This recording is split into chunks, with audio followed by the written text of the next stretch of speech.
mapa-teacher ka man, healthcare workers, food service workers, manggagawa sa pabrika at kung saang mang industriya, #No to Provincial Rate tayo. Mga kamanggagawa, magandang araw po. Ako si Angela Bunuel, kasalukuyang chairperson ng Kamanggagawa Party List. Bago pa man po tayo maupo sa Kongreso, ay matagal nang nag-oorganisa ang mga kasapi ng kamanggagawa ang mangsulok ng industriya at komunidad. Kaya naman hindi lang natin pinaglalaban ang #No to Provincial Rate sa loob ng Kongreso. Katuwang natin sa pagsulong nito ang mga workers' unions, local communities at iba pa. Hindi lang natin hinugot kung saan ang advokasiyang ito. Ito ay panawagan ng manggagawa at ordinaryong Pilipino. Ang ating pong kampanya ay sinusuportahan at binubuo ng mga napakaraming local unions at employees associations mula po ito sa iba't ibang sektor, katulad po ng mga manufacturing, service, security, communications at iba pa. Sa katunayan, nitong nakaraan lang ay nagbigay na ng suporta ang United Private Hospital Unions of the Philippines o UPHOP na merong 32 hospitals, 25,000 employees.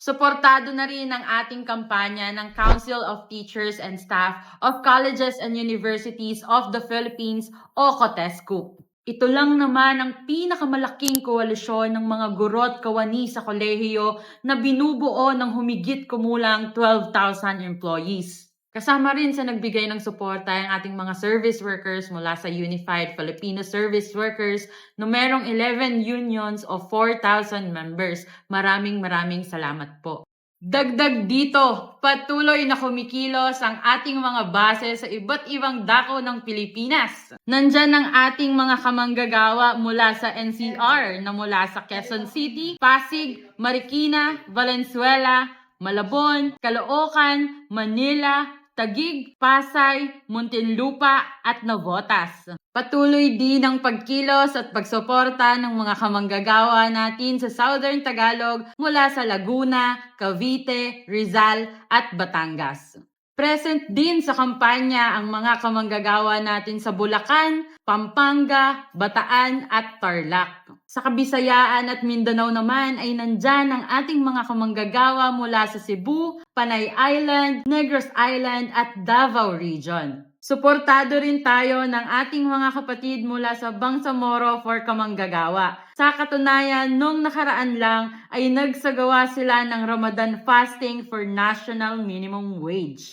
Dahil po sa inyong sipag, tiyaga at walang sawang suporta ay nagagawa natin ang ating trabaho sa loob ng Kongreso. Ang laban natin para sa patas at makatarungang sahod ay laban nating lahat.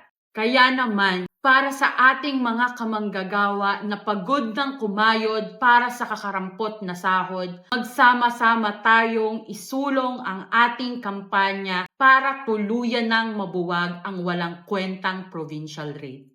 Kaya naman sa mga kamanggagawa na nais makiisa sa pagbubuwag ng walang kwentang provincial rate, mag-message lamang sa aming social media pages Kamanggagawa Party List. May asosasyon ka man o individual, welcome ka rito. Ating alalahanin, makakamit lamang natin ang tunay na pagbabago kung magsasama-sama tayong mga manggagawa at ordinaryong Pilipino. Mas marami tayo, mas makapangyarihan tayo.